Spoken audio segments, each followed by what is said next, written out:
All right, welcome everyone. This is Mars, an overview in shamanic astrology, and this is part of the Mars webinar series that we're doing in part with the Shamanic Astrology Mystery School, hosted by Daniel Giamario, the founder of the Shamanic Astrology paradigm, and myself, Erik Roth, the managing director of the school, and also, teaching as part of the school, in addition to my managing director position. This is a bonus class in order to just give everyone an overview of how Mars is viewed in shamanic astrology, and even looking at it from a basic astrological point of view. So we're going to go into really some basic stuff in the very beginning, and then we'll start going into more detail. We're going to go about an hour today into this, and this will help give you a foundation as to what Mars is all about in shamanic astrology.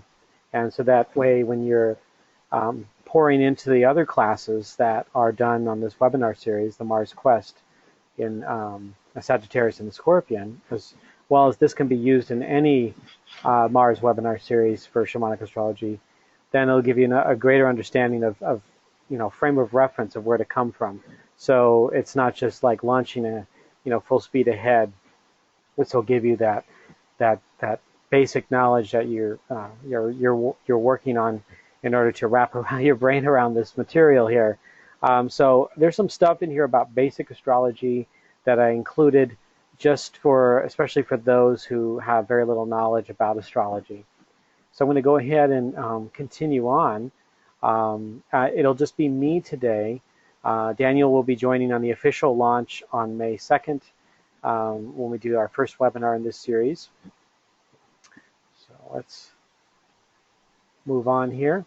So this material is based on the paradigm of shamanic astrology, which originated from Daniel back in the 1980s. And this Mars material was generated by Daniel in the mid-90s, primarily from the research he did, and published it in the Mountain Astrologer in an article in 1997. So it's based on a lot of that material and then just expanded from there. There's been a lot of new developments that have come from from that article, and just from our experience and working with people and also within ourselves about what Mars really, how it's expressed in human beings, both really in any gender, and what the cycles are all about for Mars, and how to interpret it. So just some basic facts about Mars, and it's important to know these things because how we connect with Mars is not just on an astrology chart and looking it up on the computer or an ephemeris or a book. It's also looking out. A big part of it is looking out at the night sky and connecting with Mars, knowing where Mars is in the night sky, and being able to follow it through the zodiacal constellations, and in reference to the sun and the other planets. So those play an enormous role in our interpretation of Mars in this current age that we're living in, the masculine, the issues around the masculine, and its relationship to the feminine and beyond, and obviously the role it plays in our charts on a deeper level. So as you can see, here's some of the facts here. Fourth planet from the sun. Earth is obviously our frame of reference, and most of the planets were named after Roman gods and goddesses. And so depending on its cycle, Mars can be, which it's coming around now, we're as of April 26 here in 2016, Mars is brightening significantly and will be even brighter next month. And so that would make it the second brightest planet we see, and essentially the fourth brightest object in the sky. And but when it's at its dimmest point, it becomes like the fifth brightest, depending on where it is in its orbit and its relationship to the sun. Mars takes technically 1.83 years to complete one orbit, but when we're looking at it from Earth, it's, to return back into the same alignment with the sun from one point to one point, it takes about 25 to 26 months, an average of 779 to 780 days. And during that time, on average, it'll take about 2 months to travel through a sign. Not the constellation. Sometimes it's about 2 months through a constellation too, but I'm essentially looking at the sign right now. We're going to go into the constellations here too.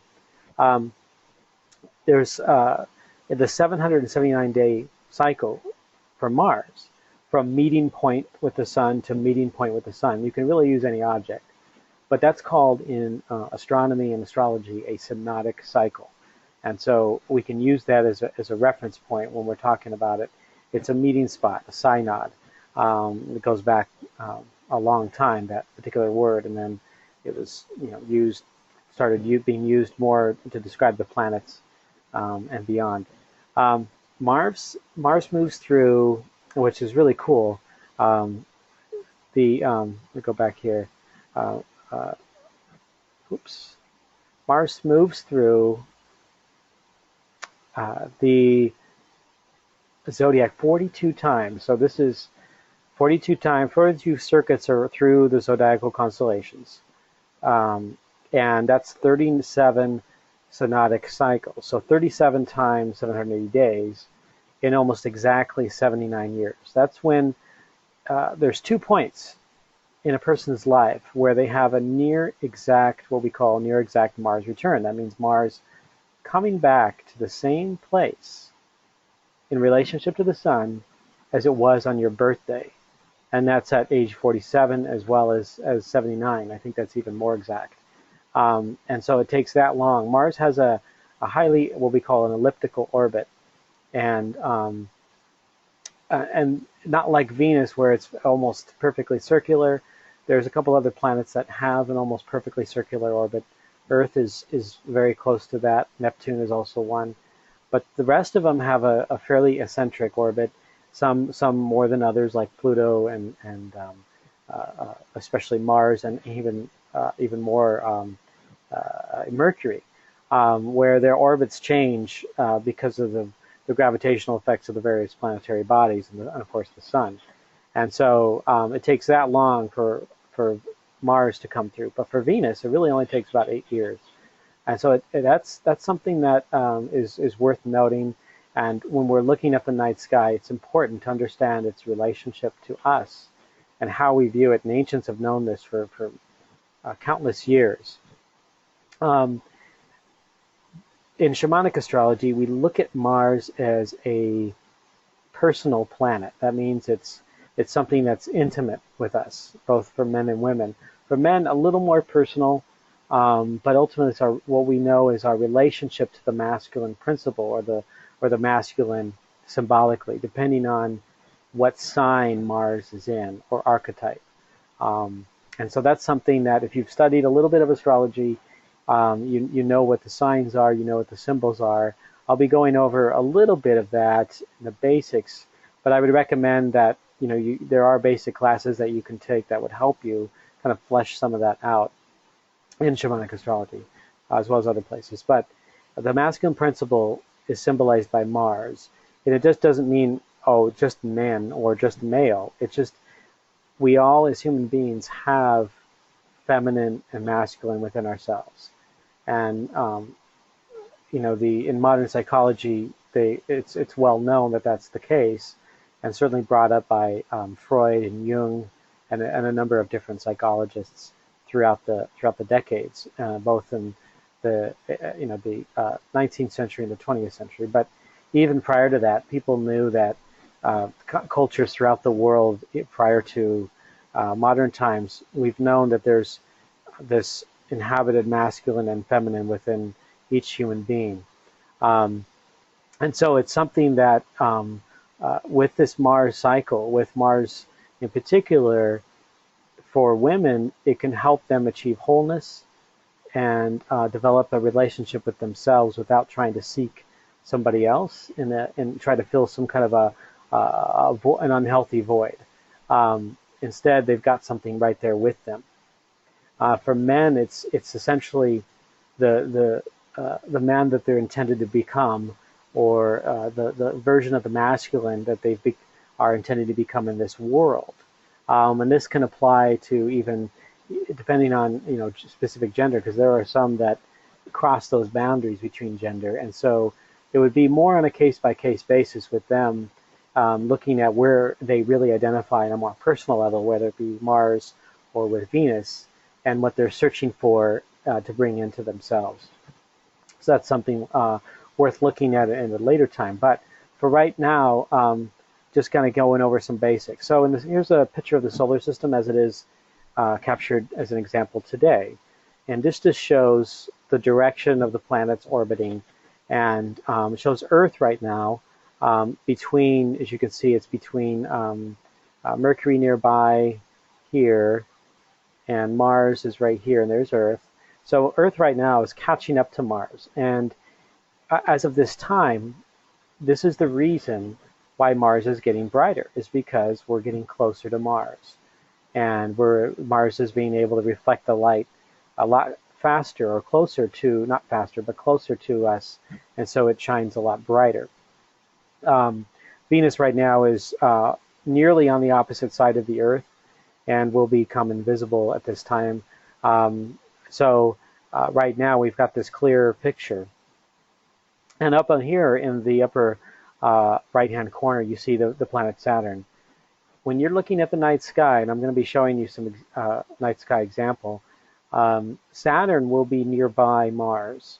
Won't be as bright. It's a yellowish light that's different. Mars is a reddish-orange light, and so you'll see that. And Saturn is quite dimmer because it is a lot more distant. But it's actually nearing its brightest point, because Earth is actually catching up to Saturn as well, and it's becoming nearly at its closest point too.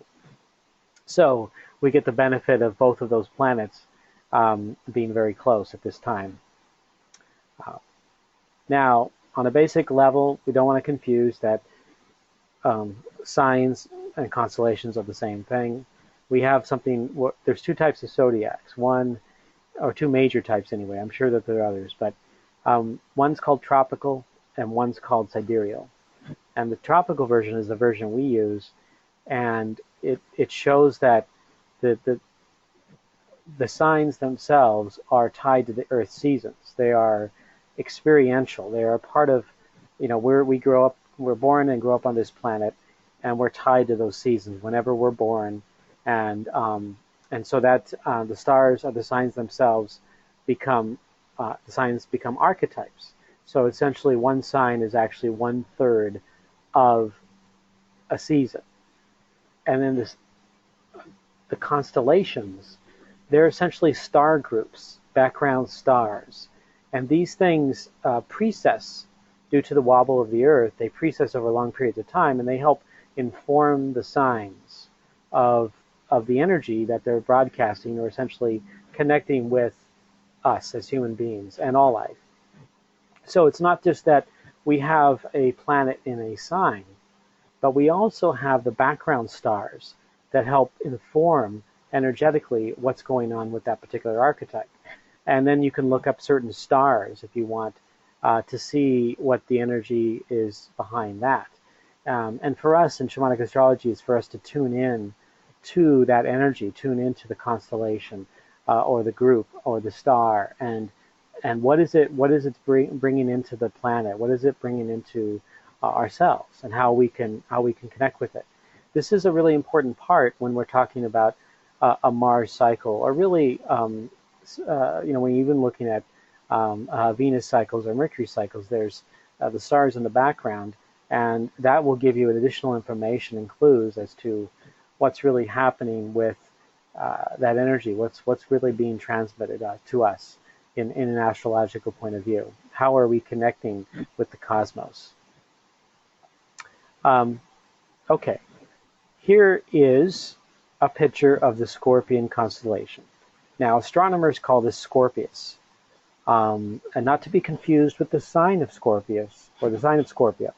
But as you can see on this particular graphic, I've got outlined here the sign of Capricorn and the sign of Sagittarius on both sides.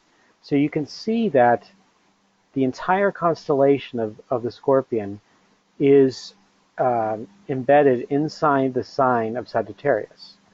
So when the sun moves in to this point of the sky, this is between late November and all the way late November here, when the sun moves in here, and then by December 20th or 21st, depending on the year, it will be at what we call the winter solstice point, entering into the sign of Capricorn.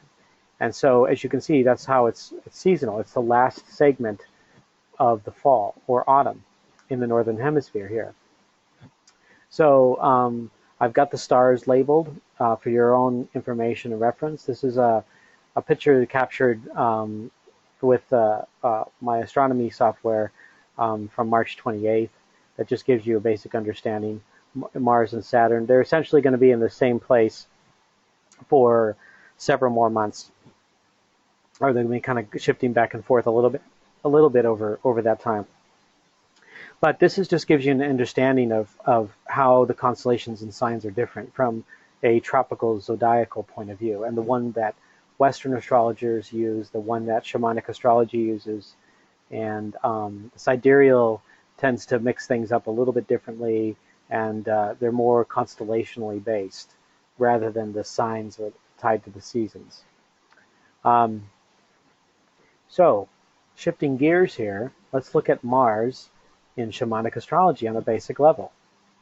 So what is it? Well, by sign, so whatever sign that you had Mars in when you were born, it represents the specific archetypal expression of the masculine principle, or the animus, for both men and women. So Mars, for men, symbolizes the archetype of the masculine they're intended to be in this current life, or the new god, quote unquote. For women, it's represented something that they're longing for, externalized imagery around the masculine or the beloved. And the intent behind this is to internalize this energy, to make it your own, to own it, to take responsibility for that energy, and it becomes part of your inner other. And the process to that is something called sacred marriage. And we have this entire workshop in Shamanic Astrology that's just simply towards working on the sacred marriage. And it is quite a process, and it's not something that you just get one day and then you're there, but it's something that takes a very long time, and it's always a work in progress.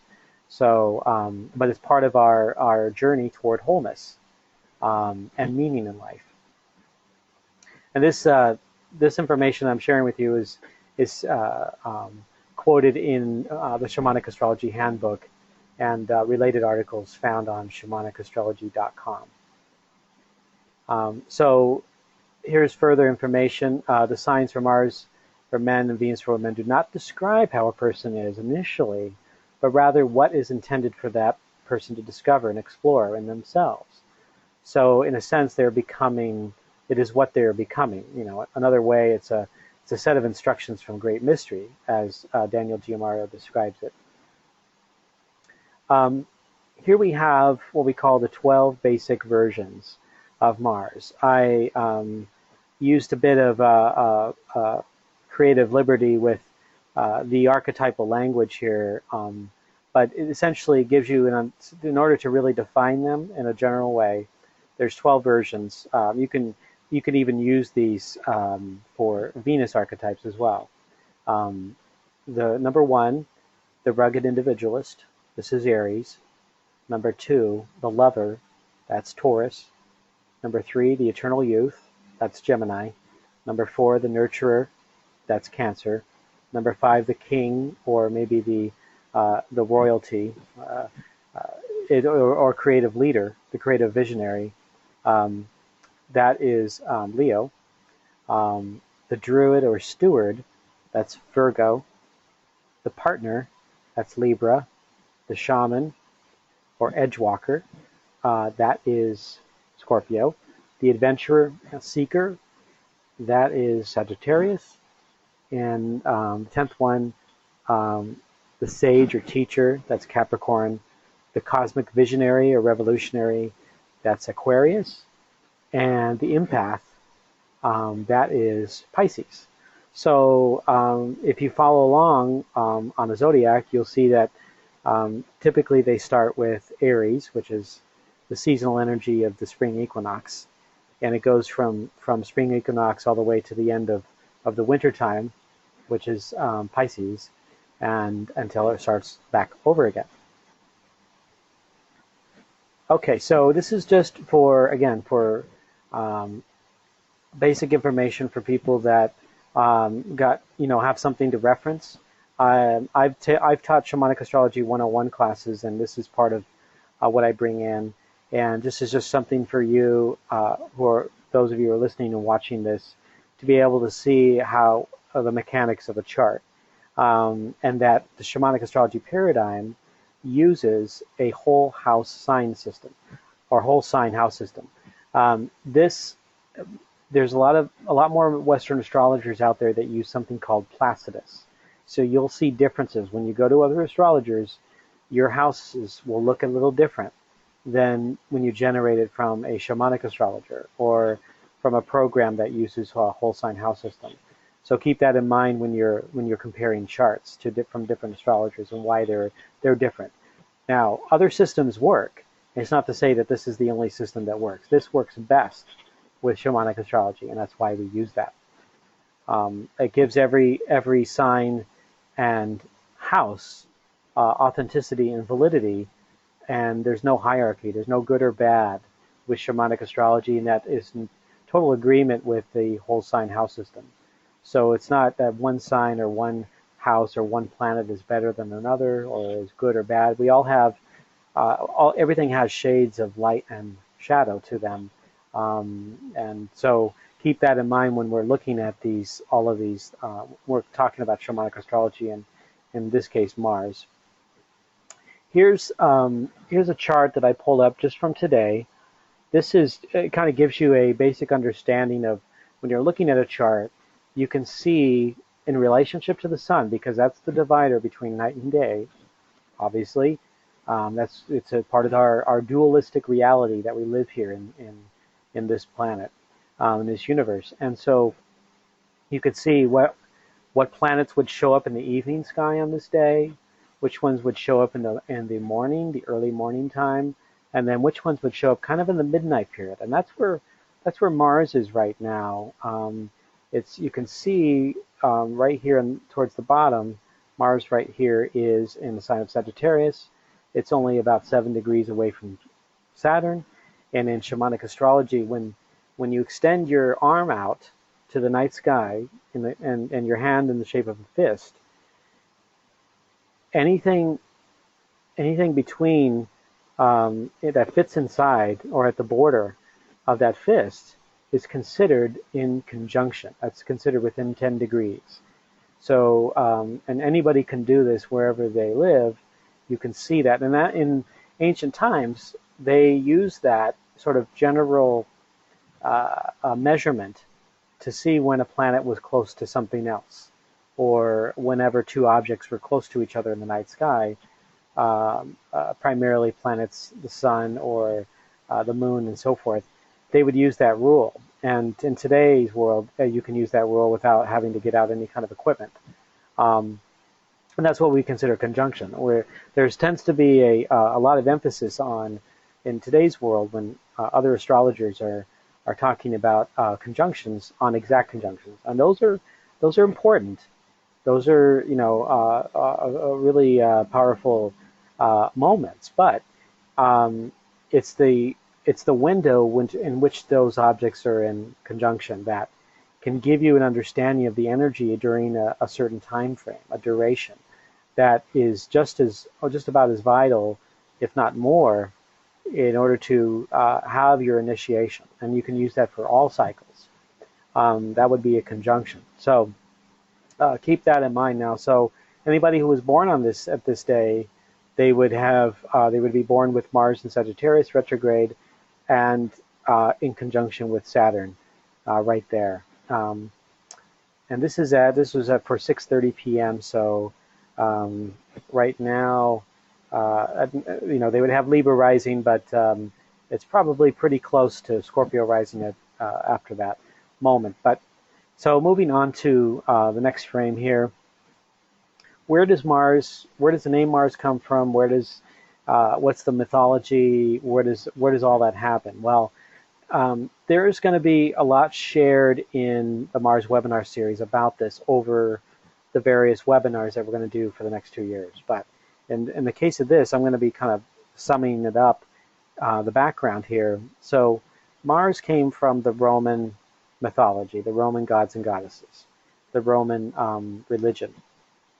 So the Roman version of Mars was essentially borrowed from the Greek version. A lot during that time when cultures took over in other cultures, they tended to assimilate their beliefs, gods and goddesses, in some way or another, and or rename them, just as Mars did. Just as the Romans did with the origin Eris or Aries, not to be confused with the sign of Aries. And so these were war gods. These were pure war gods, and actually. Rome was the first one to have a really more pure version of what we call the war god. Before then, there were other gods that had war as part of their teachings, or part of their domain, if you will. But that was one that first came in, Aries as well. So the Greco-Roman period really kind of brought it into the fold more evidently. There was Ninurta in ancient Babylon, which is one part of the predecessor to Mars and Aries around 3000 BC. But Nergal, which emerged shortly after Ninurta and potentially had origins elsewhere, he's got more certain information in his connection with Eris and Mars and other gods that have related to war and or the masculine. And so when you look up the god Nergal, you'll definitely find some interesting stories about him, especially as being a consort with Ereshkigal, goddess of the underworld. And there's this whole story about him and Ereshkigal and their journey together in the night sky. There's evidence suggests that these gods from ancient Mesopotamia took on qualities that were more warlike. Deities like Era, god of war, hunting and plague. Gods kind of merged into each other, and they continue to merge into each other and then or splinter from each other. So it's tracking all of that is definitely a major challenge to historians and mythologists. There's some other information about what they consider the wild man and Gilgamesh's friend Enkidu that were assimilated. In ancient Egypt, there was something called Anhur that has a direct relation to Eris. There isn't really any other true like war or battle gods in Egypt.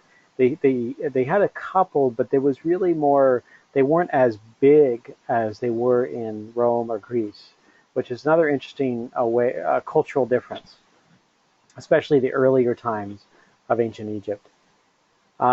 So let's look at the orbit of Mars briefly, and how this orbit tells us about the masculine. It tells us about what's going on here. And you can see I've captured a picture here on May 22nd of 2016, which is when Mars goes into opposition with the Sun, which is what we consider the starting point of a Mars synodic cycle. And we'll get into that as we move forward here. So the synodic cycle, which I mentioned earlier, begins at the time when it rises in the east, and when the sun is setting in the west. So that's what we call something called acronychal rise, when something is rising and something is setting. So there's a relationship there, a polarity between the two. They're viewing each other.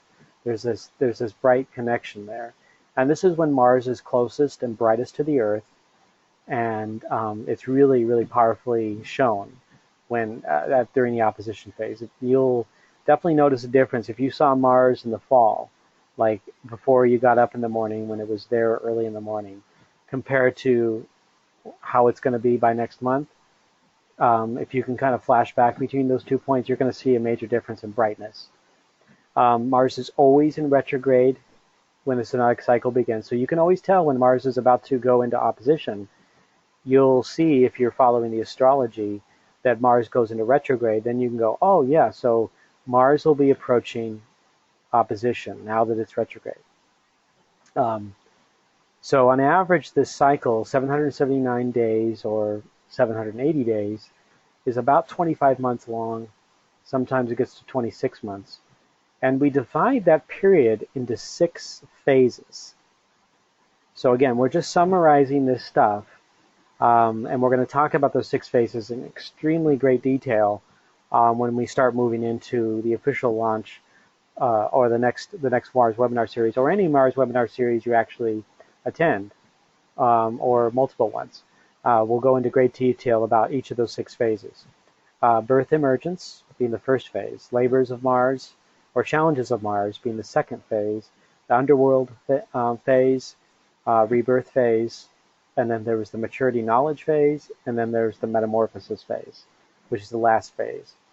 We're actually in that phase right now because the first phase always begins at the Mars-Sun opposition, and that is the birth emergence phase. So we're in the last phase right now. Here's an interesting graphic. I threw this in kind of at the last moment for future reference as well, to give people an idea of the patterning that Mars, the dance between Mars, the Earth, and the Sun, and the loops it creates. It's like a mandala here. So there's it shows when the signs that it's in, you can see the different years and the signs that it's in when it reaches opposition with the Sun. And so I pulled this from Wikipedia, so you can definitely find it there on the Mars page. And as you can see, we are right here now in Sagittarius. And these little blue numbers here that you're seeing, those are astronomical measurements. And the smaller they are, the closer they are to Earth. And so you can see in 2018, 2 years from now, it's going to be a lot closer. In fact, it will be almost as close as when it was in 2003, when it was as close as it was to the Earth in like 60,000 years. So we're going to get another taste of that in 2 years. But this is still fairly close this year at what we call 0.503 AU. And what that is that an AU is the distance between the Earth and the Sun, 93 million kilometers. So, million miles. So that is like half. So this Sagittarius is half. Mars is half the distance between the Earth and the Sun, approaching that point in its orbit. All right. So synodic cycles of Mars helps us understand the masculine. Well, here we go. So whenever there is a Mars-Sun opposition, whatever sign it's in, whatever constellation, there's an overtone that's created. And with the sign that it's in, this overtone essentially sets the stage for the next 25 to 26 months. So it's like throwing a rock into a pond where the ripples take 25 to 26 months to go to the edge of the pond or the surface of the pond to the or lake. So just if you can imagine that, it's like setting the fourth dimensional time and space there. It's right there. It's in that sign, but it's setting the tone of the entire process, the entire initiation. So in this case, when Mars goes into opposition with the Sun on May 22nd this year, it will be still in the sign of Sagittarius. And so that'll be the sign, what we call, of the overtone. And we also call this Mars is closest and brightest when in opposition, also called acronychal rise. The sign that Mars is in creates what is called the overtone. So this further defines a person's masculine energy in their lifetime. So, for example, for me, which I'll get into a little bit, um, I was born with Mars in Pisces when November 25th, 1971. But there was an overtone that had preceded that Mars in Pisces, and that was in the sign of Aquarius. So it gives me this additional layer of archetypal energy there. Um, so the reason why it's so important that we focus on this is that Mars spends an average of about 7 to 8 months, roughly, in that particular region of the sky and the sign. Sometimes it dances between two different signs during that period. If it's on the edge, like in this case, this year in 2016 is actually going to back up into Scorpio, but then come back into Sagittarius.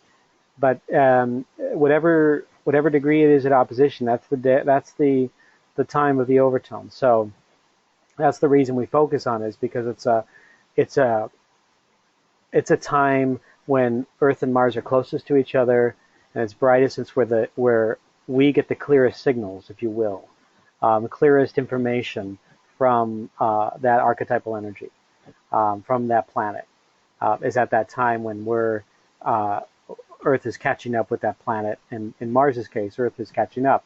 If it was in Venus's case, it would be at heliacal rise when Venus catches up with the Earth, because its orbit's inside the Earth's orbit. But for Mars, we get that clearer picture. So it's important. This time period is really, really vital. Further defining the masculine through the use of the overtone. So we're born with both a Mars sign and a Mars overtone. And the overtone assists us in clarifying what version of the masculine that is emerging within us. Doesn't matter what gender you are. There's at this time and age right now, there's a revolution happening in gender identity, crossing over, going back, both on a physical level and emotional and beyond. There's this amazing revolution happening with that, and redefining what masculine and feminine are in this age. And so this is part of what we're kind of exploring, is all these archetypes, is how can this be expressed in a healthy way, and what is showing up for us in this age. So the overtone is akin to the matrix in which our Mars sign is being experienced. So it's like think of the overtone as like an environment. So for me, I have Mars in the sign of Pisces, but the overtone is Aquarius. So you use the Aquarian environment in there. Essentially, the intent of having an overtone is to live and explore the light and shadows of that combination of sign and overtone. So all of those are vital to exploring it. So we tend to get into our overtone more later in life. With the Mars sign, it becomes more evident earlier in life, especially in our youth. And then beyond Mars sign and Mars overtone, there's also the house that Mars is in at the time that you were born. So there's a house energy associated with that as well, which is not talked about too much, but it is important. So I just want to mention that. Now, example of determining the overtone. Now, this is something that everybody that participates in this class, when we go into the first segment, that you're going to get a sheet that helps you determine the overtone. Now, for those who have taken this class or another version of this class in the past, you'll get another copy of this material. So you can see the chart that you're going to have with this is you would look at the tables, and you would look at the Mars-Sun opposition prior to your birth, the closest one that is prior to your birth. And for me, it was in August 10th. So I was born 3.5 months later on November 25th, 1971. So that's something that you can look. You can even look at this if you're familiar with an ephemeris. You can even look at that and know how to use it. You can look at the Mars-Sun opposition that precedes your birth. The Mars journey. So, 25 to 26-month Mars journey is been captured really through a lot of research I've been doing recently, and certainly Daniel's work.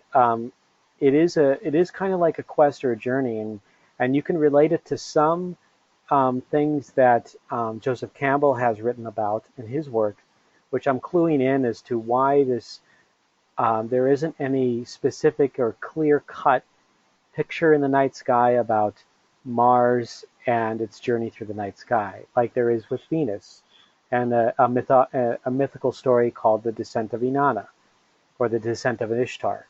If you type that in and Google that, you'll find a clear-cut story that talks about Venus's conjunctions with the moon and its underworld process and its rebirth. But with Mars, it's not as clear. And so, but I am getting closer and closer to finding a more flexible and authentic version of this journey, which we're going to be exploring during the next couple of years and beyond. There's things that gave us clues in the past that Daniel had mentioned in his prior teachings about the 12 labors of Hercules or Heracles. It's not. It's kind of a more, that particular method doesn't have quite as is connected. It's kind of distantly connected to the ancient Sumerian myths or even myths from other cultures. But there is some parallels, though, especially during one of the phases of Mars. The Pawnee tribe had a whole ceremony that was conducted around this Mars cycle, around the what we call the labors of Mars. But if the farther you go back, the more you find all of these different heroes' journeys and how they really relate to the journey of Mars, the planet Mars, in its night sky. As above, so below. As within, so without. It certainly is living that and breathing that on this planet. If you go back, there's a myth called Nergal and Ereshkigal, or Ereshkigal and Nergal. And it talks about the courtship between Nergal and Ereshkigal. And there's two major versions of that. And I recommend you look at that on your own, but that's something we're going to actually explore in the Mars webinar series more. But it's a fascinating journey when the underworld deity was feminine. It was only masculine when the patriarchal leadership took over 3,000 to 4,000 years ago. Before that, it was much more feminine. There was a lot more things that were feminine back then. All right, so what is a Mars return cycle? So not to differentiate the Mars return cycle from a Mars synodic cycle, a return cycle is when it becomes personal for you. So I'm listing the ages you'll see on your screen here, 15, actually age 2 really, then 15, 32, 47, 62, and 64. It's kind of a back-to-back one. Then 79 and 94. These Mars cycles last as long as synodic cycle. And the reason these are return cycles is I mentioned earlier that Mars, on all these birthdays, Mars comes back, well, Mars and the Sun come back to the same place where they were when you were born. So it's Mars's relationship with the Sun, with the Earth. And so it's from our perspective, Mars returns back. So it's crossing over the same area of the sky, usually within a few degrees or as much as 10 or more degrees, but it comes close. Mars doesn't have an elegant orbit because it's highly elliptical. It's being tugged by Jupiter a little bit. So it takes a while for it to come more exact, which is age 47 and 79. So you can look back on your ages during that time period and see what was going on in your own development with the masculine, your relationship with the masculine energy. So think of the Mars return as like an encapsulation of the masculine having a lifespan or a life cycle from birth to youth, to death and rebirth and underworld process, to reborn and maturity and an elder stage, and then this metamorphosis at the end. It's time to pass into the next life. It's time to go into that next world where you're setting your intent. And so we're at that last stage right now at the time of this recording. So here are the 6 phases of Mars. Phase 1, birth, emergence, and youth. It begins at Mars-Sun opposition and ends when Mars returns back to the degree of the Mars-Sun. So when Mars reaches opposition with the Sun, it's already moving backwards and against the sky. So it's going to actually go back, and it's going to retrace part of that same path. So it's going to go, it's hanging around that same part of the sky, and it's going to pass that same mark that it was at when it was in opposition with the Sun. And so that's the whole encapsulation of phase 1. Phase 2, so it's like a birth.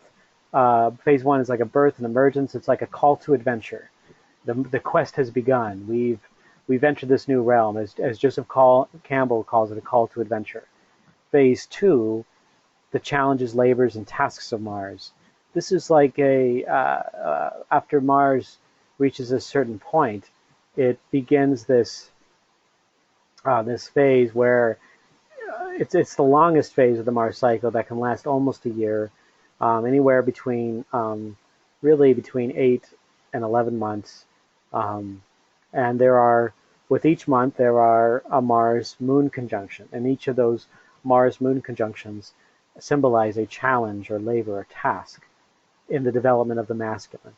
So it's like the youth having to prove itself and having to be tasked of, like, what is it trying to learn in this lifetime about the sign that it's incarnated in, and include parts of the constellations. So this is something we're going to really dissect in this particular, in all Mars webinar series.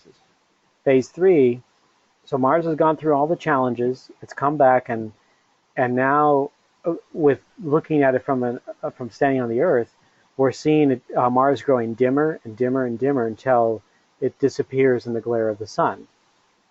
And when it does this, we consider this the underworld phase. And the ancients used to consider, whenever there was a planet or moon that would get too close to the Sun from looking at it from Earth, they would see it disappear, and they would consider that as the underworld. It's been hidden from view, or it's been occulted. It's in great mystery. So it's going through its death and rebirth phase. It's in certain Native American tribes, they would refer this to as you could look at it as like the sun dance. It's like a spiritual trial. So you're having to surrender to this process, this initiation, facing your greatest fears, really going inward and purging out the toxins, really going into that space where that we tend to go kicking and screaming. That's the underworld phase. It lasts about close to 4 months, and then you get to phase 4, when Mars emerges. So Mars is way now on the other side of the Sun, so it's pretty dim. It's hard to see now. It's in the evening sky, it's in the morning sky. Now it's really hard to see, and this is the rebirth. There's a vulnerability with it. The intent is to grow and mature and gain wisdom through all that it's learned so far. So this continues until it reaches the sign that it was in before. So when Mars started this journey, it was in the sign. It will be in the sign of Sagittarius, and then at the end of phase 4, when it goes back into Sagittarius, that is when we start phase 5. And phase 5 is putting everything into use. It's the elder maturity, the knowledge. It's being able to own your stuff and be confident with it and really work with it in a really big way for both men and women. So the quest isn't just about the hero's journey, but the hero, or you could say it's about the hero's journey, but the hero being any gender. It doesn't matter. We all go through these quests.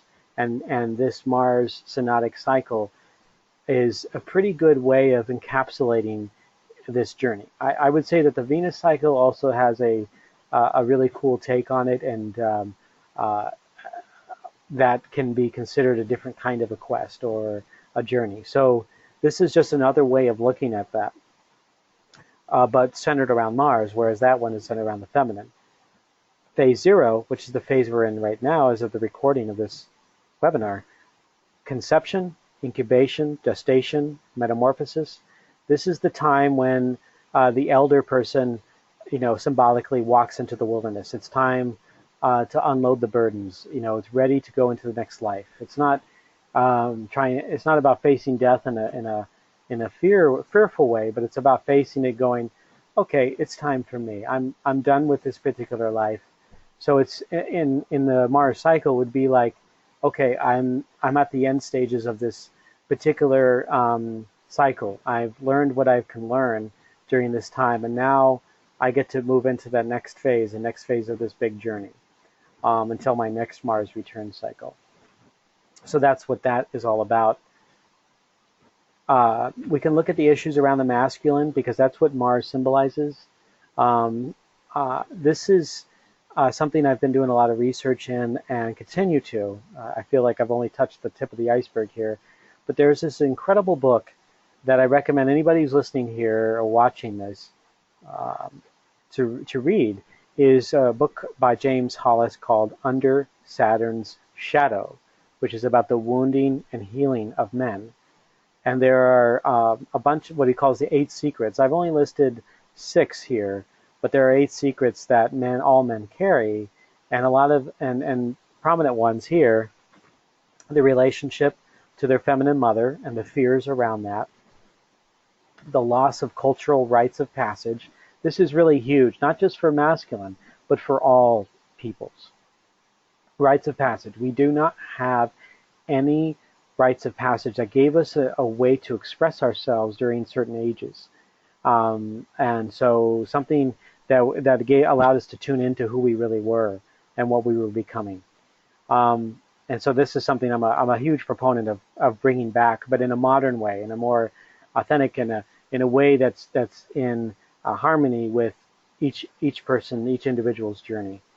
The unconsciously living out their father's unlived life, or sometimes the mother. The father's projection upon us, this, quote, sins of the father that we carry. This is something that a lot of men have issues with. We got to be good enough. We got to prove this to our father. We want to make our father happy. But what about ourselves? Who are we? How can we? And this is part of one of the big issues around the masculine today. Society's traditional definition of the masculine being a man, what it means. And that's why there's these 12 archetypes and lots of shades of those 12 archetypes. How can we be more authentic? For me, being a man and Mars and Pisces was a very difficult journey because Pisces is archetype or sign that's very sensitive, empathic, wants to help and be of service to others, and someone who can really sponge out the emotions and psychic energies, but we're not trained to do that, and can cry at just like you would identify that with a woman or a feminine or female. And so it's not, boys don't cry, the whole adage that we were programmed in. That's fortunately now being shattered. Longing for the father or tribal father, so longing for that identification with our ancestors. That long-term father. Who is that father from long ago? How can we relate and connect with that? And then, of course, being governed by fear. And that's something you could say about really all peoples. But this is something that during the patriarchy that women have been, violated and invalidated for many thousands of years. But men have too in another kind of way. And so during this turning of the ages that we live in now, we get a chance to break down all kinds of barriers. So this is one of those that we can work on cooperatively. Here's a list. I'm not going to go into this too much detail, but here's a list of known people and their Mars expressions and how we can relate to them. And there are several people who, in the last few years, who passed away that had some kind of Mars cycle taking place. Some of them Mars return, others like David Bowie when Pluto was conjunct his Mars. So there's actually, this is something that I've discovered, that there's, for men especially, that there's a physical component to Mars in them, that whenever a planet is affecting, an outer planet is transiting a person's natal Mars, or especially for men, that there could be some physical effect to that. And I've experienced it on my own, certainly.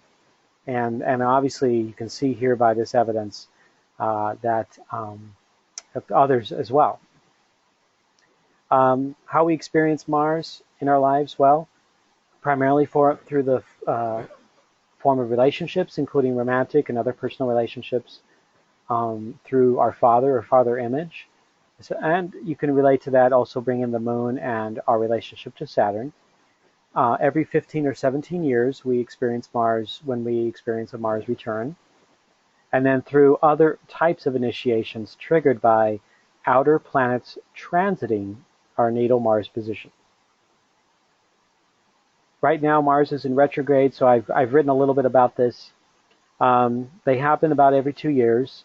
They're the least frequent, but Venus actually has the least amount of days it's in retrograde of all the planets. But Mars is the least frequent because it takes close to 2 years for it to go back into retrograde. So it's also a signal. So Mars retrograde is important because it gives us a signal of when it will go into opposition. It's rare. So when someone is born with Mars in retrograde, it tends to make them a little more, the Mars archetype, whatever it is, a little more radical or distinctive, unorthodox, something that is requiring that person to do something different with that archetype. Mars is typically retrograde for about 2 to 2.5 months every 2 years. I just found that because Mars will be a lot closer, significantly closer to the Earth in 2 years, that its retrograde period is actually shorter in 2018 than it is in 2016. As you can see by this graphic here, in 2018, it's from June 26 to August 27. So that's only 2 months, where in 2016, April 26 to June 29. And I did that on SolarFire Gold astrology software. Here's a look at Mars retrograde in motion. As you can see here, Mars, as of April 18th, it was right here. It went retrograde officially on April 16th, and it goes back and back through the Scorpion, and then touches the scales, goes direct at 23 degrees Scorpio, and then it moves direct. You can see it's a little lower in the sky, and it passes by different stars and gets closer to Antares when it goes back in that direction. And that'll happen in a few months. I believe that's late July, early August is when it passes by Antares. But Saturn is also going backwards at this time, but it doesn't move very far because it's pretty distant. So that's just something, an example you can look at. And I may do up other examples when, especially for the next retrograde motion. I'm curious as to see what that pattern is going to look like. But you can see the Scorpion constellation. You can see that all the action's happening right there. And in a small part in the scales, which Daniel Giamario and I will visit as we cover this particular cycle. More on Mars retrograde. We can receive the clearest transmissions during this time because it's closest point to the Earth. And Mars spends about 7 to 8 months in the same part. The sign and the constellations become a major part of what we are learning, what the intent is of this particular cycle for all of the 26-month time. So this is, again, this is recorded. You can, for people who have taken the class, you've got a copy of the PDF slideshow, and you can refer to the slides for your own information, and you'll have lots of opportunity to ask questions in email, chat, or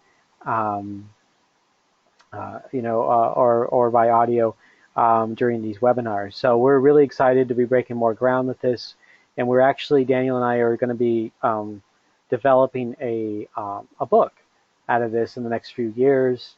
That there isn't too much that's been written specifically about Mars, like a whole book, and it's usually contained in with other planets when you're looking up astrology books. There is one or two out there, but they're not. They really don't talk about the night sky very much. Adam Gainsberg's written some material lately. There's a PDF he sent out that you can buy for $15. And he was a student of the Shamanic Astrology Mystery School, but he looks at the Mars cycle somewhat differently than Shamanic Astrology, than what Daniel and I look at it. So, but it's kind of cool that other people are taking it and trying to break new ground with the masculine and trying to get out of this old way of looking at Mars.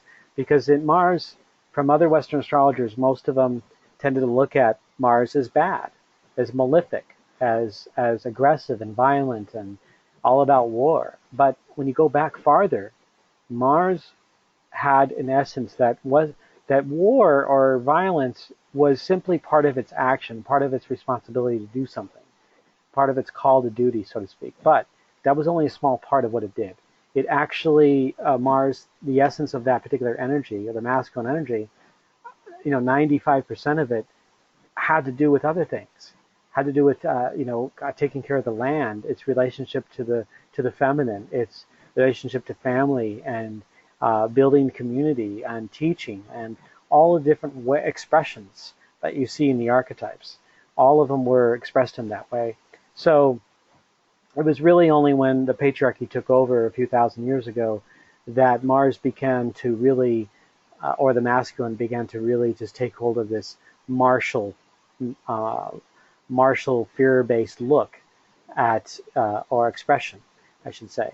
So for me, it's this project of going back and looking more at the real essence of what the masculine was, and only a small part of human history actually had people that actually were professional soldiers.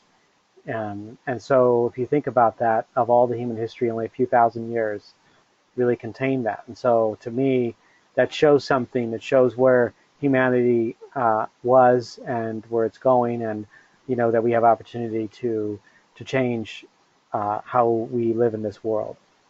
So I know there's only one person on this call. Emma, if you want to, if you have a question, we only have really a few more minutes here. But if you have a question, feel free to type it in, or you can email me at a later time, or perhaps wait until next week when we have our first official webinar. So this is really an exciting time for really humanity, that we get to explore this material, and there's so much evidence, and with all the developments of archaeology and science, spirituality, and old writings that is coming up, where it's like this whole new wealth of information that's coming up for us to explore almost every month, and we get to take advantage of it, and get to learn whole new truths, and see how far humanity has gone, where we're going. So we have an opportunity to make a real difference in this world, and I'm sharing this with everyone, and Daniel is as well, so that people can empower themselves and look inward, and be able to also walk by example, talk by example, and express themselves by example through learning from various tools like shamanic astrology. We also want to say that this is the type of material, Mars and other planets, we can use this in our lives ceremonially during these dates I mentioned, during times when, like ages, that you reach certain ages. This is why we can come up with rites of passage. This is why we can come up with our own version, and what makes sense to us, collectively and individually.